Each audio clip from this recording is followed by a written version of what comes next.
वरुण पुरोहित जी, आपसे ही शुरुआत करते हुए, ये सैम पित्रोदा को राम का नाम या मंदिरों में प्रधानमंत्री का वक्त गुजारना इतना ज्यादा क्यों खटक रहा है? उनको क्यों लग रहा है कि राम के नाम पर देश का एजेंडा 2024 के लिए सेट करना चाहती है बीजेपी? प्राची जी, आपको पौष माह की प्रतिपदा का प्रणाम, मंगल कामनाएं। मैं देखिए हमेशा कांग्रेस पार्टी की पक्ष की बात करता है और आज भी करूंगा। कांग्रेस पार्टी दो तरह की पार्टी हो चुकी है इस कालांतर में।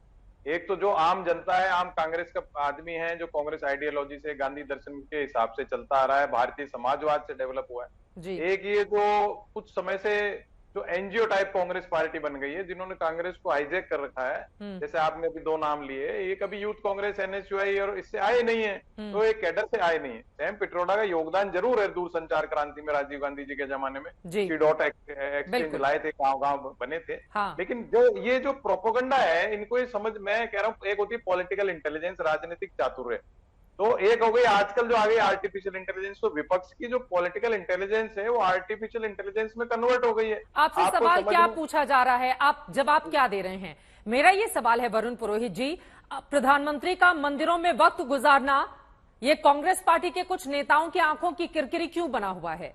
शशि थरूर भी इस तरह की बातें कर रहे हैं, सैम पित्रोदा भी इस तरह की बातें कर रहे हैं। कौन कौन से नेता आएंगे ये अभी तय नहीं हो पा रहा है।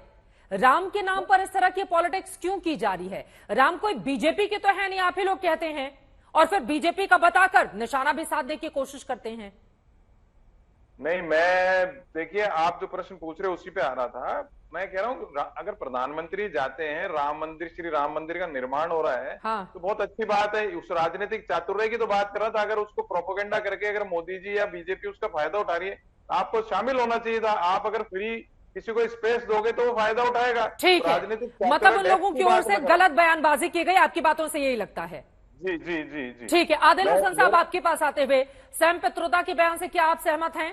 उनकी ओर से कहा गया है कि राष्ट्रीय एजेंडा तय करने की कोशिश की जा रही है पीएम मोदी की ओर से, बीजेपी की ओर से, बाकी खबरों पर उनका ध्यान नहीं रहता है, बेरोजगारी, महंगाई और दूसरे तमाम मुद्दे भी वो गिना रहे हैं।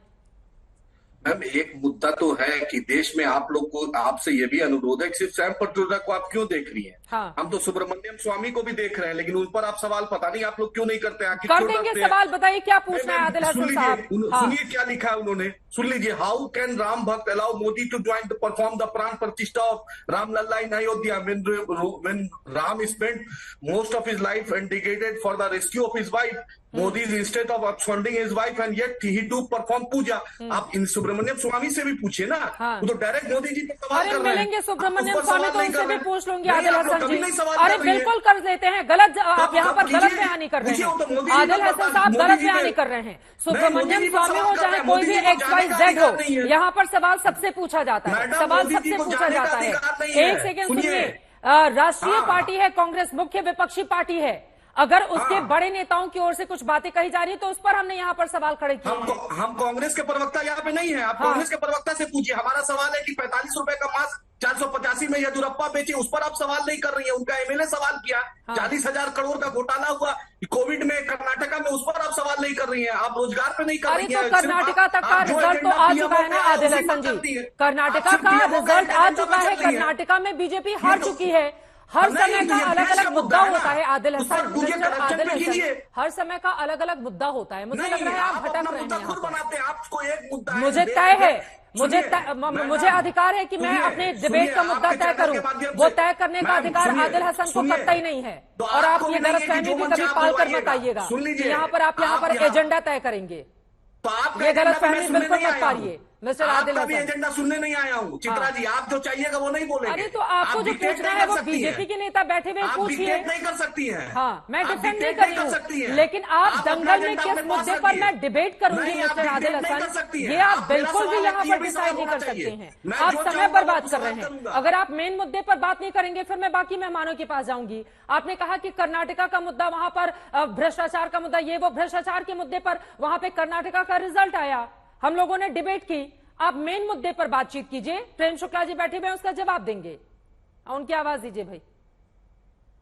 6.5 लाख रुपए सेल्फी पॉइंट पे खर्च हो रहा है। रेलवे किस अधिकार से कर रहा है? मोदी जी का प्रचार हो रहा है। हाँ। मणिपुर में 300 चर्च जल गया। कल मोदी जी बोलते हैं मुझे चर्च से बहुत पुराना रिश्ता है, मणिपुर में 300 चर्च जल गया, उस पर आप कभी सवाल नहीं की। ये भी तो भारत का मुद्दा है, इस पर भी तो कभी सवाल कीजिए मैडम। इस पर पूछते हैं तो आपको दिक्कत हो जाता है। अरे कोई दिक्कत नहीं होती आदिल हसन जी, पूछ लेती हूँ। प्रेम शुक्ला जी बताइए, जो सवाल वो खड़े कर रहे हैं ये अपने दिमाग से, ये जो एक सेकंड सर, आप लोग ये जो दिमाग लेकर आते हैं, बहुत जिम्मेदारी से बोल रही हूँ, इसको किनारे रख के आइए सर। लाइव डिबेट चलती है, लाइव डिबेट है, पूरा देश देख रहा है, दुनिया के कई देशों में हमारा ये कार्यक्रम देखा जाता है, और यहाँ पर आपको जो टॉपिक बताया गया है आप कर्नाटका लेकर आ रहे हैं। भैया रिजल्ट आ गया है कर्नाटका का, कर्नाटका पे डिबेट नहीं है। प्रेम शुक्ला जी वो मणिपुर और बाकी मुद्दे उठा रहे हैं, उस पर जवाब दीजिए प्रेम शुक्ला जी। और वो सुब्रमण्यम स्वामी का भी जिक्र कर रहे थे, उनके ट्वीट का, उस पर भी जवाब दीजिए। पूछ लिया आपका सवाल आदिल हसन, ताकि आपको गलतफहमी नहीं रह जाए कि हम लोग सवाल नहीं पूछते हैं। पूछ लिया, अब शांत रहिए। बोलिए प्रेम शुक्ला जी। चित्रा जी, बाबरवादियों को राम मंदिर बनते देखकर पीड़ा क्यों नहीं होगी? जिनके असदुद्दीन ओवैसी के अब्बा हुजूर भी वहां बाबरी कायम रखने के लिए हर संभव प्रयास कर रहे थे, असदुद्दीन ओवैसी ने भी हर संभव प्रयास किया। इन सबके सारे प्रयासों को विफल करके आज वहां भव्य दिव्य राम मंदिर बन रहा है, तो ये छाती पीटेंगे ही पीटेंगे। जरा देखिए, मैं शांत रहे, मैं इनके बीच में नहीं बोला था, इनको सुन रहा था। बोलिए। छाती पीटेंगे ही पीटेंगे, सियापा करेंगे, मातम मनाएंगे। बाबर की औलादों को ऐसे ही मातम मनाना पड़ेगा। अब राम मंदिर बन रहा है, विश्वनाथ जी का भी मंदिर जो है, विश्वनाथ कॉरिडोर भव्य दिव्य बन गया है, महाकाल जी का कॉरिडोर भव्य दिव्य बन गया है। तमाम जो है इन कॉरिडोरों के बनने के कारण रोजगार परक योजनाएं क्रियान्वित हुई है, तो इनको पीड़ा होगी। जहां तक रही, कहीं चर्च जल गया, कहीं मंदिर जल गया, कहीं गुरुद्वारा जल गया, कोई इस तरह का उत्पाद करेगा उसको जो है दंड देने का प्रावधान भारत की न्याय व्यवस्था में है। और किसी भी दोषी को बख्शा नहीं जाएगा। ये आदरणीय नरेंद्र मोदी का कार्यकाल है, ये कांग्रेस का कुशासन नहीं है कि 4000 सिखों को नरसंहार कर दिया जाएगा और एक के खिलाफ कार्रवाई नहीं होगी। अगर कोई भी हिंसा करेगा, कोई जाति हिंसा करे, कोई पंथिक हिंसा करे, कोई नस्ली हिंसा करे, हर हिंसक व्यक्ति के विरुद्ध कार्रवाई न्याय सुनिश्चित करने वाला कार्यकाल है, क्योंकि राम राज में विश्वास रखने वाले लोगों का कार्यकाल है। ये राम राज संस्थापित इस देश में होता देखकर बाबरवाद के जितने दूत हैं उनको अत्यंत पीड़ा हो रही है। बीजेपी 2024 के लिए क्या खुद के लिए एजेंडा सेट कर रही है? सवाल का जवाब आप दीजिएगा। सैम पित्रोदा ने यही सवाल पूछे हैं, लेकिन वरुण पुरोहित जी हाथ उठा रहे हैं। वरुण जी अपनी बात कीजिए, विजय शंकर तिवारी जी उसके बाद में फौरन आ रही हूँ। आशुतोष वर्मा भी हमारे साथ समाजवादी पार्टी से जुड़ गए हैं। प्रश्न ये पूछना चाहिए विपक्ष को कि आस्था का मॉडल है कि रेवेन्यू मॉडल है? क्या विदेशी कंपनी को इसको टिकट लगा के दर्शन कराओगे? दूसरा भी बार बार कांग्रेस की बात कर रहे हैं, राम राज्य है क्या? मणिपुर में जो स्थिति हो रही है वो राम राज्य है? बलात्कारियों केस यूपी में वापस ले लेते वो राम राज्य है? ऐसे अनेकों उदाहरण है, तो अभी शुक्ला जी को जवाब देना चाहिए। देखिए, असली मुद्दा ये है कि अगर मोदी जी ये पॉलिटिकल गेन तो ले ही रहे हैं, सबको ही पता है, तो विपक्ष को ये करना चाहिए कि पॉलिटिकल गेन कैसे नहीं ले। जब पता है साल भर से 2 साल से कि राम मंदिर चुनाव से पहले करेंगे ऐसी बात, तो विपक्ष को उसकी तैयारी करनी चाहिए थी। आज सैम पित्रोदा जी ने जो कहा है वो आज कहने की बजाय समय काल परिस्थिति के अनुसार कहना चाहिए था। उनका इतना बड़ा योगदान देश के प्रति है दूरसंचार क्रांति में, तो उस हिसाब से उनको बोलना चाहिए। देखिए, भगवान श्री राम की माया तो बीजेपी नहीं है, भगवान श्री राम जी की माया तो रावण ने भी मानी थी, वो खुद आए थे वहां पर पूजा करने के लिए। ये बीजेपी जिसको पॉलिटिसाइज कर रही है उसको काउंटर करने का जो राजनीतिक चातुर्य है उसका अभाव हो रहा है। ठीक है, मैं उस बात मतलब आप जिस पार्टी को सपोर्ट करते हैं, आप अपने बड़े नेताओं को समझा रहे हैं कि ठीक है। आदिल हसन जी आप अपनी बात कह लीजिए, उसके बाद विजय शंकर तिवारी जी, आशुतोष जी, मैं फौरन आ रही हूँ आपके पास। ये जो प्रेम जी बाबर बोल रहे हैं, जाके बहादुर शाह जफर के मजार पर मोदी जी चादर चढ़ा रहे थे, लाल किला पे वो झंडा फहरा रहे थे। बाबर से इनका रिश्ता, हमारा कोई बाबर से रिश्ता नहीं। हम भारत के हैं और इसी मिट्टी में मरेंगे, इनको गलतफहमी है। हम नवाज शरीफ के बिरयानी नहीं खाते, हम जिन्ना के मदार पे अडवाणी जी फातिहा पढ़ने कहते। अजहर मसूद को कंधार में भाजपा छोड़ी थी, हम नहीं छोड़े थे। इसलिए बाबर से इनको बहुत रिश्ता है, औरंगजेब से इनका रिश्ता है। हमारा कोई रिश्ता नहीं है बाबर से, हमारा भारत का रिश्ता है। टीपू सुल्तान से रिश्ता और रहेगा, समझे? हम शेरशाह सूरी से रिश्ता है, वो भारतीय है और इस मिट्टी से रिश्ता, इसी में मरेंगे। भाजपा से नहीं सीखना पड़ेगा। जाकर पूछिए, एक भी आदमी नहीं है जो देश की आजादी के वक्त में थे, कभी एक भी नहीं थे, सब अंग्रेज की दरबारी कर रहे थे। जाकर माफीनामा हम नहीं लिखते, हम देश की जानती है, इसलिए फकर से बोलते हैं हम भारतीय है। इनसे सीखना नहीं पड़ेगा। अब इनको शांत कर दीजिए। देखिए, बाबर की औलादें ही थी जो जिन्ना के साथ रजाकारों के रूप में हिंदू महिलाओं पर बलात्कार कर रही थी, हिंदुओं का नरसंहार कर रही थी। असदुद्दीन ओवैसी के अब्बा जो है वो रजा जिन्ना के साथ हैदराबाद जाना अरे चाहते अभी थे। राम पर जब हम सब यहाँ इन्होंने डिबेट बात करने की, बैठे हैं, अभी राम इन्होंने पर डिबेट करने बैठे हैं। इन्होंने अभी राम पर डिबेट करने होंगे प्रेम शुक्ला के अंग्रेजों की अब्बा अब होंगे। ये गजब प्रेम शुक्ला के दादा होंगे, वहीं पर मेरे बीच बैठ में के क्यों आदिल चिल्ला हसन रहे साहब, जब अरे एक सेकंड सर, जब आप बोल रहे थे वो शांति से सुन रहे थे। आदिल हसन जी, जब आप बोल रहे थे वो शांति से सुन रहे ये थे। चिल्लम प्लीज चिल्ली वाली बहस का क्या प्लीज मतलब आदिल है? हसन जी प्लीज। क्या चिल्लम चिल्ली की बहस का क्या मतलब है? ये चिल्लम चिल्ली की बहस का क्या मतलब है? मेरे आदिल हसन जी को ऑडियो डाउन कर दीजिए, वो नहीं मान रहे हैं। प्रेम शुक्ला जी अपनी जल्दी से बात रखिए, बाकी लोग भी हैं। मेरे दादा तो राम भक्त थे, मेरे पिताजी भी राम भक्त थे, मेरे पुरखे राम भक्त थे, गर्ग से लेकर आज तक जो है मुनि गर्ग से लेकर हम सब राम भक्त हैं। लेकिन बाबरी के सब समर्थन में असदुद्दीन ओवैसी के अब्बा सलाहुद्दीन ओवैसी थे कि नहीं थे? तो बाबर की औलाद में कह रहा हूँ, उनका चिड़ क्यों जा रहे हो? रजाकारों का इतिहास सबके सामने ज्वलंत है। तो रजाकार जो है उनको अरे इतने इतिहास में नहीं जाने, ठीक है, आप दोनों लोगों की बात हो गई। हम अभी मौजूदा वक्त पे रहते हैं। राम को लेकर सियासत चल रही है, राम को लेकर सियासत चल रही है, राम पर बात करें। वालों ने अंग्रेजों की बात की। ठीक है, राम पर रहते हैं, राम पर। डॉक्टर आशुतोष वर्मा जी, सीधे आपके पास आते हुए, डॉक्टर आशुतोष वर्मा जी, सैम पित्रोदा की ओर से जो बातें कही गई हैं कि राष्ट्रीय एजेंडा सेट करने की कोशिश राम के नाम पर बीजेपी कर रही है, क्या आपको भी लगता है कि 24 के लिए एजेंडा सेट किया जा रहा है और जो बातें उनकी ओर से कही गई हैं वो सही है? चित्रा जी धन्यवाद। देखिए, ये भारतीय जनता पार्टी की मजबूरी है कि अगर वो राम के नाम पे राजनीति नहीं करेगी तो किस नाम पे करेगी? क्या 2 करोड़ प्रतिवर्ष के जॉब के नाम पे करेगी जो 20 करोड़ होने चाहिए थे? क्या 100 स्मार्ट सिटी के नाम पे करेगी? या देश के 6 लाख गांव जो ऑप्टिकल फाइबर से 2023 की शुरुआत में जुड़ने थे, प्रधानमंत्री ने कहा था, उस पे करेगी? या 2022 तक भारत का एस्ट्रोनॉट पहुंच जाएगा चांद पे, इस पे करेगी, जिसके लिए बजट भी अलॉट कर दिया गया? या साबरमती मुंबई बुलेट ट्रेन पे करेगी जो 15 अगस्त 2022 को चलनी थी? या 24 घंटे बिजली जो 2022 तक मिलनी थी? इस पे तो नहीं कर सकती। चित्रा जी, 80 के दशक से साफ साफ क्लियर कट इनका एजेंडा है कि देश को 2 तरीके से काम करना है। राम के नाम पे राजनीति, क्योंकि 2 एमपीओ की पार्टी राजनीतिक छेड़ पे चली गई थी, उसको कैसे लाना है, और दूसरा किसी तरीके से भारत को गोवलकर की विचारधारा में जकड़ना। और आज कमोवेश उसकी परिणति इसी रास्ते पे जा रही, क्योंकि कई बार इनके पुराने नेता, दिवंगत जितने नेता रहे हैं विश्व हिंदू परिषद के, या फिर आज भी लाल कृष्ण आडवाणी जी ने उस समय भी बोला था कि मैं धर्म को नहीं मानता, मैं ये पूरा विषय आस्था का है और जनता की आस्था के हिसाब से हम काम करेंगे जब हम पूर्णतः सरकार में आएंगे। तो भारतीय जनता पार्टी कैसे एजेंडा नहीं सेट करेगी? उसको तो करना ही करना है। मुझे लगता है कि पूरी तरीके से कौन कहां आएगा, कौन कब आएगा, कौन नहीं आएगा, ये भी भारतीय जनता पार्टी ही तय कर रही है। बाकी राम जन्मभूमि न्यास तो वो दिखावा है, वो सबको पता है। क्योंकि अभी कल ही शंकराचार्य स्वामी अविमुक्तेश्वर ने बोला था कि रामनवमी तो पास में है, फिर आप जल्दबाजी में क्यों कर रहे हैं? मंदिर पूरा नहीं हुआ तो उद्घाटन क्यों नहीं कर रहे हैं? क्यों कर रहे हैं? क्योंकि आपको ही पता है आचार संहिता लगने वाली है। तो कौन नहीं जानता इस देश में? और सबसे ज्यादा तो भारतीय जनता पार्टी वाले ये दमखम से बोलते हैं कि हम जानते भी हैं और हम करेंगे भी। तो इसमें सवाल तो होना ही नहीं चाहिए।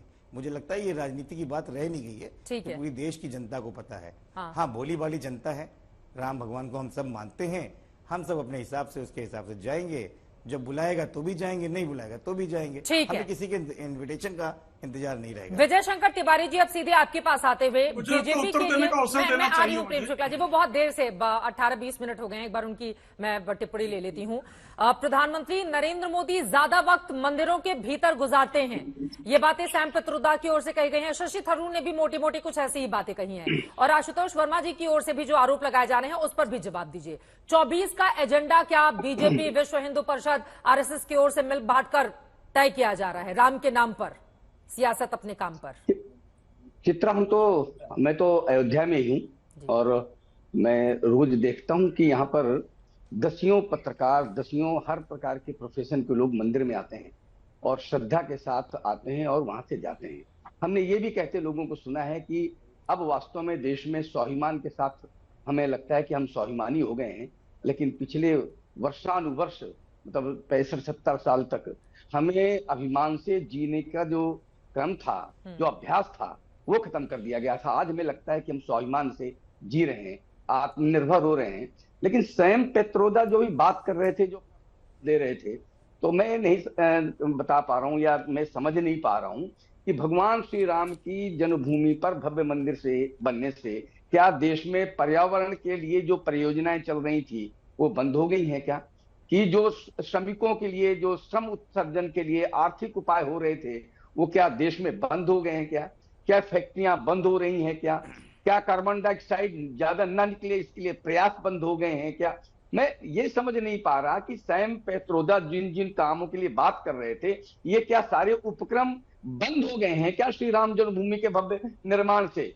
लेकिन सवाल ये है कि सैम पेत्रोदा जैसे लोगों ने भारत के लोगों को उनका स्वाभिमान खत्म करने के लिए नैतिक भूमिका निभाई है। जब देश भर में, दुनिया भर में चर्च बनते हैं, देश में बड़े बड़े चर्च बनते हैं, तब सैम पेत्रोदा को ध्यान में नहीं आता कि देश में पर्यावरण की चिंता उनको नहीं आती है। जब मस्जिदें बनती तब उनको ध्यान में नहीं आती हैं। लेकिन जब भगवान श्री राम का मंदिर बन रहा है, इनको तभी देश की बात ध्यान में आती है। दुनिया भारत के लोग मानने लगी है। हाँ। दुनिया आत्मनिर्भर हो रही है, यानी निर्भर मान रही है भारत को। लेकिन सैम पेत्रोदा को ये नहीं लग रहा है। इनकी आंखों का चश्मा, इनकी मन की कलुषता, ये सीधे सीधे झांक रहे, हतोत्साहित हो रहे हैं कि हमने दुनिया भर की मार्कोस जैसे लोगों का भी साथ लेने के बाद हम ये कर नहीं पाए कि भारत को उसकी मानसिकता गुलामी में रखने का जो प्रयास जीवन भर हमने कांग्रेस के साथ मिलकर किया, अब वो हमारा हथकंडा काम नहीं आ रहा है। भारत आत्मनिर्भर हो रहा है, भारत स्वाभिमान से खड़ा हो रहा है, भारत आस्थावान हो रहा है, और भारत की जनता राम मंदिर के लिए ये प्रतीक्षा कर रही है कब 22 तारीख आवे, प्राण प्रतिष्ठा हो और हम अपने भगवान को पुनः उनके अपने घर में बैठे हुए उनको विराजते हम देखें। ये आम भारत की हिंदू जनता ही नहीं, जो श्रद्धालु हैं, सबके मन की यही चिंता उनको है। प्रेम शुक्ला जी, मैं आपके पास आऊंगी, लेकिन आशुतोष वर्मा जी, उनकी ओर से जो बातें कही गई हैं और इसको थोड़ा सा और विस्तार देते हुए, गांधी ने भी राम राज्य की कल्पना की थी, गांधी के भी राम है। आप लोग जिस लोहियावादी राजनीति को लेकर आगे चलते हैं, लोहिया ने अपनी तरह से राम को परिभाषित किया है, वाल्मीकि के भी राम है, कबीर के भी राम है, तुलसीदास के भी राम है। तो राम के नाम पर इतनी पॉलिटिक्स क्यों की जा रही है? अगर प्रधानमंत्री वहां पर जा रहे हैं, मंदिर में समय गुजारे, और देखिए यहां पर 22 तारीख को अभी प्राण प्रतिष्ठा होनी है, लेकिन उसके पहले 30 दिसंबर को तो वहां पर रेलवे को लेकर और जो एयरपोर्ट बना है उसके उद्घाटन और लोकार्पण को लेकर कई काम किए जाने हैं। तो क्या ये विकास के दायरे में नहीं आता है आशुतोष वर्मा जी, जो बीजेपी सवाल पूछ रही है? नहीं, देखिए चित्रा जी, देखिए बीजेपी सब गलत सवाल पूछ रही है। किसने कहा कि प्रधानमंत्री जा रहे हैं तो किसी को कष्ट हो रहा है? अरे प्रधानमंत्री तो हिमालय की गोद में बैठ के 2019 के पहले बैठे थे, किसी को कष्ट हो रहा था क्या? वो बैठे हैं आराम से। हमारा काम ये है कि जो बात हो रही है कि देश में जो 10 साल का रिपोर्ट कार्ड जिसको देना है, वो अपने रिपोर्ट कार्ड की बात नहीं कर रहा है। अकाउंटेबिलिटी भी तो कोई चीज होती है इस देश में। आप प्रधानमंत्री हैं, आप बड़ी बड़ी बातें करते हैं, जो मैंने अभी लिस्ट घुमाई आपको, इसमें से एक सवाल तो पूछ लीजिए कि बेरोजगारी के बारे में आपने क्या किया, एक रिपोर्ट कार्ड दीजिए। राम मंदिर में तो बनना है जो तो सुप्रीम कोर्ट ने किया। एक तो तरफ आप पहले कहते थे कि राम मंदिर सुप्रीम कोर्ट में है, हम उस पर बात नहीं करेंगे, जब बन गया तो कह रहे हम डिसाइड करेंगे। आप खुद कंफ्यूज हैं कि वो करना क्या चाहते हैं। हम पूछ रहे हैं इस देश की बेरोजगारी, इस देश में स्मार्ट सिटीज, इस देश में ऑप्टिकल फाइबर का सपना, इस देश में बुलेट ट्रेन का सपना हमने नहीं दिखाया था। ये बार बार मोदी सरकार, अब की बार मोदी सरकार, ये आपने रट्टा लगाया था। हम तो पूछेंगे ही ना, इस देश की 140 करोड़ जनता पूछेगी, भाई आपने 10 साल इस देश में क्या दिया? मुझे नहीं लगता है कि उस पर कोई बात भी करने को तैयार है। और पूरा का पूरा माहौल, पूरा का पूरा समय राम मंदिर में दिया जा रहा है। मुझे लगता है ये कष्टकारी है कि आप मंदिर बनाइए, आप मस्जिद बनाइए, आप गिरजाघर बनाइए, हाँ। आपसे किसी को कोई परेशानी नहीं है। धर्म सबका आस्था का विषय होना भी चाहिए, लेकिन उस पर राजनीति करके आप अपने मूल मुद्दों से हट जाइए। बोले देश के टैक्स पेयर का पैसा आप इधर उधर खर्च कीजिए और उसका जवाब भी ना हम पूछिए, और आप संसद बंद करके सांसदों को बाहर कर दीजिए। ऐसे तो नहीं हो सकता। बोलिए। देखिए, 80 करोड़ लोगों को 3 वर्षों तक लगातार राशन और अगले 5 वर्षों तक राशन देना सुनिश्चित करना इस सरकार ने किया। 50 करोड़ आयुष्मान कार्ड इस सरकार ने दिया। 13.5 करोड़ लोगों के घर में हर घर नल से जल इस सरकार ने दिया। 11 करोड़ लोगों को जो है वो रसोई गैस से के कारण धुएं से मुक्ति देने का काम इस सरकार ने किया। 4 करोड़ लोगों को मकान इस सरकार ने दिया। जो 2014 तक जितने एयरपोर्ट थे उसे डबल इस सरकार ने किया। 5% जो इस देश में इलेक्ट्रिफाइड थी रेलवे, 95% इलेक्ट्रिफिकेशन इस सरकार ने किया। रोजगार की जो बात हो रही है, ईपीएफओ के आंकड़े 2014 के पहले टोटल ईपीएफओ अकाउंट थे 6.4 करोड़। 2020 से 2023 के बीच में ऑर्गेनाइज सेक्टर में एम्प्लॉयमेंट प्रोविडेंट फंड ऑर्गेनाइजेशन में 5 करोड़ 4.89 करोड़ नए अकाउंट जुड़ना, ये सीधा सीधा इस बात का संकेत है। और तमाम डॉक्टर मनमोहन सिंह और अहलुवालिया कहते रहे हैं कि इस देश में जब एक रोजगार जो ऑर्गेनाइज सेक्टर में होता है तो 8 से 9 रोजगार जो है अनऑर्गेनाइज सेक्टर में होता है। उस लिहाज से 40 करोड़ रोजगार तो सीधे सीधे 2020 से 23 में सृजन हुआ है। ये आंकड़े बयान कर रहे हैं। तो रोजगार 111 यूनिकॉर्न, एक यूनिकॉर्न 2014 का नहीं, 111 यूनिकॉर्न। एक यूनिकॉर्न का मतलब होता है $1 बिलियन वैल्यू की कंपनी इस देश में हुई। और जो है 8 करोड़ रोजगार जो है सिर्फ मुद्रा योजना के कारण सृजित हुए, क्योंकि हमने 41 करोड़ जो है। तो हम तो रोजगार की भी बात कर रहे हैं, लेकिन इनको रोजगार की पीड़ा नहीं है। पीड़ा है कि जो बाबरवादी कल तक अयोध्या के सरयू के रंग को लाल कर रहे थे और उसके आधार पर कौम विशेष का वोट हासिल कर रहे थे, वहां भव्य दिव्य राम मंदिर जब बन रहा है तो उनकी छाती फट रही है। तो छाती फट रही राम मंदिर के कारण चिल्ला रहे हैं कहीं और। आदिल हसन जी, मैं आ रही हूँ, पहले एक बार समाजवादी पार्टी से जवाब ले लेते हैं। जवाब दीजिए इस पर आशुतोष जी। नहीं चित्रा जी, पहली बात जो इन्होंने बोला, कई चीजें उन्होंने बोली, मैं उसका जवाब दूंगा। 80 करोड़ लोगों को राशन देना, मुझे लगता है कि भारत के देश में इससे बड़ा इनका नाकामी का कोई और मेमोरियल नहीं बन सकता है। जो इस देश की स्थिति हंगर इंडेक्स में सबसे खराब स्थिति में पहुंच चुकी हो, वहां पे 80 करोड़ लोगों को राशन देना food right to food safety में आपकी मजबूरी है और आपकी नाकामयाबी का बड़ा बड़ा चित्रण इसी से होता है। फिर आपने बोला आयुष्मान भारत में, आयुष्मान भारत की स्थिति जानते हैं भाई साहब, अगर आपकी फैमिली में 6 लोग नहीं है तो आयुष्मान कार्ड नहीं बनता है। तो या तो आप चाइल्ड पॉलिसी ले आइए या तो आयुष्मान भारत पे अपना डंका अपनी पीठ खुद ही ठोक लीजिए। फिर बोला हर घर नल, हिंदुस्तान आज भी उन चुनिंदा देशों में है जिन्होंने वाटर बॉर्न डिसीज में टॉप पे बना के रखा है। आप क्या बात करते हैं, अपनी नाकामियों पे अपने ही ठोकते रहते हैं। और बार बार आप किस पे बात करते हैं, गोली चला दी गोली चला दी। हम समाजवादी लेके गोली नहीं चलाने गए थे। एक वो मुख्यमंत्री जिसने ये शपथ ली थी कि इस देश में न्याय रहेगा, इस देश में विश्वास बना रहेगा, सौहार्द बना रहेगा, अमन बना रहेगा, उसने अपना काम किया था। वो चाहते तो ये कलंक अपने माथे पर ना लेते, लेकिन एक नाकामयाब चीफ मिनिस्टर और एक नाकामयाब शासक का दंश झेलने से अच्छा है अपने कर्तव्यों को काम करें। जिस संविधान की शपथ ली थी नेताजी ने, उस पर काम किया है। उसको आप कुछ भी कहते रहे, आप सोचते उसके बाद अगर दंगे होते, आपने तो कोई कसर छोड़ी नहीं थी। 92 में पूरा देश लाल हो गया था हिंदू मुस्लिम में। उसके पहले किसी ने जय श्री राम और पता नहीं कैसे कैसे आपने डायलॉग्स मारे थे, किसी ने सुने थे।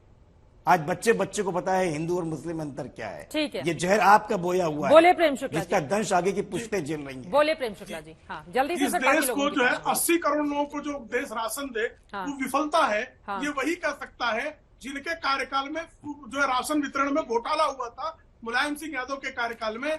और सुप्रीम कोर्ट ने कहा था कि ये जो है जितना राशन जो है, जितना अनाज उत्तर प्रदेश के विविध जिलों में पैदा नहीं हुआ, उससे अधिक राशन जो है अनाज वहां जो है बिक गया वहां की मंडियों से। तो ऐसी दशा राशन घोटाला करने वालों को ये घोटाला लगेगा। 50 करोड़ लोगों को हमने जो हेल्थ कार्ड में, सुप्रीम कोर्ट ने 6 दिसंबर को क्या था, अब देखिए अब क्या तरीका है, सुप्रीम कोर्ट ने 6 दिसंबर की घटना को क्या कहा था। ठीक है आशुतोष जी, उनको बोलने दे। ठीक है आशुतोष जी, हाँ ठीक है नहीं बोलेंगे, ठीक है सर, नहीं बोलेंगे, वो नहीं बोलेंगे। बोलिए 50 करोड़ लोगों को हेल्थ कार्ड दिया। लाल बुखार से मुलायम सिंह यादव और अखिलेश यादव के कार्यकाल में जापानी बुखार से सैकड़ों लेकिन बेशर्मों को कभी शर्म आएगी। और निहत्थे लोगों पर जो है, निहत्थे लोगों पर गोलियां चलाना, निहत्थे कारसेवक गए थे, निहत्थे कारसेवकों पर गोलियां चलाना ये डायराना कुकृत्य था। उसको आप डिफेंड कर रहे हैं कि राम मंदिर के लिए निहत्थे कारसेवक गए, उन पर गोलियां चलाई और 2017 के चुनाव में उसी पर वोट मांगा कि अगर आवश्यकता पड़ती तो कुछ और राशन बिछा देते। और जो बलात्कारियों का जो है तो अपना पोस्टर बॉय बनाते हैं, वो बलात्कार पर बात करते हैं, गायत्री प्रजापति जैसे बलात्कार के कन्विक्ट को ठीक और है। राम मंदिर पर हमला करने राम पर वाले लौटते हैं। आतंकवादी को ठीक है। उसका मजाक पूछकर जो है हाँ। उसको छोड़ देना, इससे अब अधिक राम पर पागल लौट हरकत आते हैं। क्या ठीक है, होगी? राम पर लौट आते हैं। राम बहुत पर ही बात कर रहा हूं। बहुत सारी बातें हो रही हैं, लेकिन राम पर एक बार फिर से लौट आते हैं। आदिल हसन जी अब अपना हाथ उठा रहे हैं। आदिल हसन जी, एक जल्दी से मैं आंकड़ा यहां पर दर्शकों को दे देती हूं, क्योंकि बार बार आप लोग बीजेपी को जिस बात का श्रेय, अभी खुद समाजवादी पार्टी के प्रवक्ता ने भी कहा कि उसके पहले राम और हिंदू मुस्लिम की राजनीति बीजेपी ने की है और उसी के जरिए आगे बढ़ती है, उस पर नहीं जाते हुए कुछ आंकड़े जो मैंने किताबों से निकाले हैं उसका यहां पर मुझे जिक्र करना बहुत जरूरी हो जाता है। सन 1934 में हिंदुओं की विशाल भीड़ ने उस विवादित ढांचे के 3 गुंबद तोड़े थे। फैजाबाद के अंग्रेज कलेक्टर की ओर से उसका पुनर्निर्माण करवाया गया था। उस समय विश्व हिंदू परिषद और बीजेपी अस्तित्व में नहीं थे। इसके अलावा मैं आपको बताती चलूं कि 1855 में 1855, आप जरा सोचिए, 1857 की क्रांति का हम जिक्र करते हैं, उसके भी पहले 1855 में अयोध्या में भारी संघर्ष हुआ था। राम के नाम पर ही संघर्ष में इमारत को नुकसान पहुंचा था। नवाब वाजिद अली शाह की रिपोर्ट बताती है कि 12,000 लोगों की ओर से ढांचे को घेर लिया गया था और उस समय भी वहां पर बहुत ज्यादा विवाद हुआ था, कई लोगों की जानें भी गई थी। तो जब हम 500 सालों का इतिहास निकालकर देखेंगे, आरएसएस 1925 में आया, बीजेपी 1980 में आई, जनसंघ को आप जोड़ देंगे तो चलिए, लेकिन बात की ही राजनीति सब लोगों ने की है। 500 सालों का इतिहास रहा है उस राम जन्मभूमि को लेकर, आदिल हसन जी, और अगर आज की तारीख में 500 साल के बाद वहां पर भव्य दिव्य राम मंदिर का निर्माण हो रहा है, तो दिल खोलकर आप लोग भी क्यों नहीं स्वागत करते हैं इस बात का? मैम, इसमें अगर 1949 में रात के अंधेरों में मूर्तियां नहीं रखाई जाती, हाँ। राजीव गांधी शिलान्यास नहीं करते, पीवी नरसिम्हा राव के वक्त सुप्रीम कोर्ट पे जो हलफनामा कार सेवक लोग ने गलत नहीं दिया होता, बाबरी मस्जिद शहीद नहीं होती, तो ये कुछ नहीं होता। ये तो सिर्फ ये कांग्रेस ने शुरुआत की, बीजेपी इसको समापन कर रही है। ये एक सच्चाई है। कहीं सुप्रीम कोर्ट के जजमेंट में नहीं लिखा है कि मंदिर को तोड़ के मस्जिद बनाया गया। आप बतलाइए सुप्रीम कोर्ट का जजमेंट। सुप्रीम कोर्ट ने कहा कि मैं आस्था के बुनियाद पे दे रहा हूं क्योंकि मैजिटोरियन पक्ष चाहता है। और उसके बाद ये बार बार रजाकार बोल रहे हैं। रजाकार थे वो चले गए जो वफादार थे उद्देश्य में है। हाँ। और हम अगर इतना ही काम किए तो 6 लाख रुपए का मुझे सेल्फी पॉइंट नहीं बनाना पड़ेगा। और गंगा में लाशें दिखी है कोविड के काल में, ये दुनिया देखा है। अगर इतना ही होता तो सेल्फी पॉइंट नहीं बनाना पड़ता, पेट्रोल पंप पे अपना पोस्टर नहीं लगाना पड़ता। और लाशें कोविड में हिंदू और मुसलमान की नहीं, इंसान की बही थी। पूरी दुनिया ने देखा था आपकी नाकामी को। हाँ। हेल्थ इंडेक्स में आप कितना पुअर है सब जानता है। सीमांचल में बाढ़ की तबाही आती है, 1 रुपया नहीं दिए। एमयू किशनगंज को आपने 1 रुपया नहीं दिया। यूनिवर्सिटी में ग्रांट आप माइनॉरिटी में कम करते हैं। आप इंसानियत, आप बतलाइए ना कि आपने किस अब आदिल हसन जी, आपने सुप्रीम कोर्ट का जिक्र कर दिया है, तो जरा मैं एक चीज क्लियर कर देती हूँ। ठीक है, आदिल हसन साहब हमारे साथ, बाकी मेहमान भी जुड़े हुए हैं। आदिल हसन साहब, मुझे लग रहा है बार बार सुप्रीम कोर्ट का हवाला देकर जो बातें हम लोगों तक बताने की कोशिश कर रहे हैं, एज इट इज, शब्दशः, बिना इधर उधर जाते हुए, क्योंकि अगर हम बिना देखे कुछ बोलेंगे तो गलती कर सकते हैं, लेकिन अगर हम पढ़कर कुछ बोलेंगे मुझे लगता है कि सही। आप सुन लीजिए सुप्रीम कोर्ट के फैसले को। एएसआई के खुदाई में पुराने मंदिर के अवशेष मिले, जिससे साबित हुआ कि विवादित ढांचा पुराने मंदिर के मलबे पर बना। सबूत इतने पुख्ता थे कि अदालत भी इसको नजरअंदाज नहीं कर पाया। खुदाई में पुराने समूचे मंदिर का नक्शा और अवशेष मिल गए थे। शिलालेख भी मिला था जो वहां पर प्राचीन मंदिर की गवाही देता था। भारतीय पुरातत्व सर्वेक्षण की खुदाई की रिपोर्ट के आधार पर ही सुप्रीम कोर्ट ने माना कि भगवान राम के जन्मस्थान पर जो मंदिर बना था उसे ठीक उसी जगह पर तोड़कर वो हिस्सा विवादित ढांचे का बनाया गया था। अब कुछ बताने की जरूरत नहीं है आदिल हसन जी, मुझे लगता है ये बहुत कंफ्यूज करने की जरूरत नहीं है।